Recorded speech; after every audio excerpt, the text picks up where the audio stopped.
This week we're going to finish our discussion of electricity, magnetism, and electromagnetism by talking about transformers. So you may be wondering what a transformer is and what it does. A transformer consists of two different coils of wire that are not connected electrically. In other words, there's no electrical connection between this coil and that coil. Generally, the coils are wrapped around an iron core. And the purpose of a transformer is that it can change the intensity of the alternating voltage and current. So in other words, with a transformer, I might put in 120 volts into this side of the transformer, and what comes out on this side would be something different. So we use a transformer when we need to either increase the voltage or decrease the voltage. And next semester you'll be learning about applications of transformers in X-ray equipment. One of the things to understand about a transformer is they only work for alternating current. In other words, if I connect a battery to this input, in other words a DC voltage,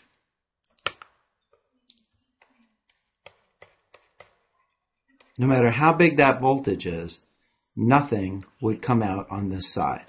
So I have to put in an AC voltage. And as long as it's an AC voltage, then I'm going to get an AC voltage out the other side. And again, that voltage can be bigger or smaller. And we'll see what determines what the output voltage is. Now, the reason that transformers have to use alternating current is because they work by electromagnetic induction. And if you remember when we talked about electromagnetic induction in the previous week, we talked about the fact that if you take a magnet and you move it in and out of a coil of wire, that produces a current in that coil. Okay? And so transformers work by electromagnetic induction. There are actually two types, mutual induction and self-induction. And here we're talking about mutual induction, and I'll show you exactly what I mean by that. Okay, so what is mutual induction and how does it work? So here's what you want to think about. What we put into the primary coil of the transformer is an alternating current. So in other words, remember, if I plotted either the current or the voltage as a function of time for AC, it looks like that. So remember, the current is going in one direction, and then it's reversing and going back in the other direction. Well, remember that a current in a wire produces a magnetic field. So effectively, what this coil is doing is it's first creating a magnetic field in this direction, and then when the current switches direction, it's creating a magnetic field in the opposite direction. The purpose of the iron core is that it keeps the magnetic field lines within the core. So the magnetic field being created by this coil threads through the other coil. And so those magnetic field lines are going in this direction, and then when the current reverses, they go the other direction. What that means then is that there's a changing magnetic field through this second coil. And we know that if you have a changing magnetic field in a coil, it produces a current. And that's why this has to be an AC voltage going into the primary coil, because otherwise there wouldn't be a changing magnetic field through the second coil, and therefore you wouldn't get a voltage coming out. So, what determines what the voltage is coming out versus the voltage going in for a transformer? It turns out the transformer law is very simple. It's simply that the ratio of the voltage coming out, which we call V sub S, to the voltage going in, which we call VP, and obviously that's for secondary and primary coil, that's simply equal to the number of turns in the secondary divided by the number of turns in the primary.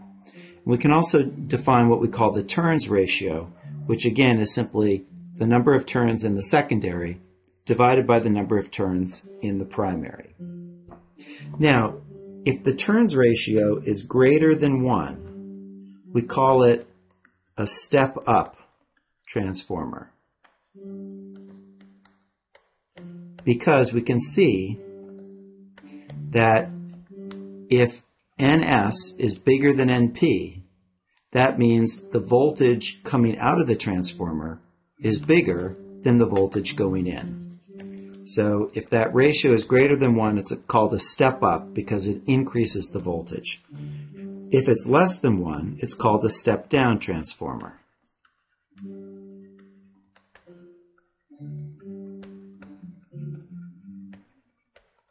Okay?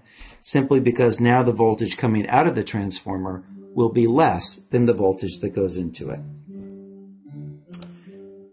All right, let's try out a problem and see how this works. So the problem says there are 200 turns on the primary side of a transformer and 100,000 turns on the secondary side. So we've got our transformer, and it has many, many, many more turns on the secondary side than on the primary side. And the first thing we want to figure out is what's the turns ratio of the transformer. Well, remember, the turns ratio, as it says on the top, is just equal to the number of turns in the secondary divided by the number of turns in the primary. And if we take 100,000 and divide by 200, that's equal to 500. So there are 500 turns in the secondary for every turn in the primary. So we could write that as a ratio of 500 to 1. So 500 turns in the secondary for every turn in the primary. Now, based on what we talked about on the last slide, we can see that this is a step-up transformer because it's going to increase the voltage. Okay, the second question. If 110 volt AC is supplied to the primary coil, what's the voltage induced in the secondary? Well, we have Vs over Vp is equal to Ns over Np. And we want to solve for the voltage in the secondary. So we want to solve for Vs. I can do that by multiplying both sides by Vp. So I get Vs is equal to Ns over Np times Vp. And so we have 100,000 times 110 divided by 200. And of course, I could have actually, instead of writing 100,000 over 200, I could have just written that as 500 because we had already figured that out. If you work that out, what you get is 55,000 volts. So in other words, we are taking 110 volts that's going into one side of the transformer, and we're getting a whole lot of voltage coming out the other side. By the way, before we go on and talk more about transformers, I wanted to just mention that transformers are all around you. And one example is if you look at your cell phone charger or your iPod charger, anything that you plug into the wall that has one of those blocks, what's inside that block is a transformer because it's taking the wall voltage of 110 volts or so, and it's actually a step-down transformer. It's lowering that because devices like iPods and cell phones only run on a few volts. They don't run on 110 volts. So when we want to plug them in, we have to first connect them to the wall through a step-down transformer. And that's an example of where you would see a transformer in your everyday lives.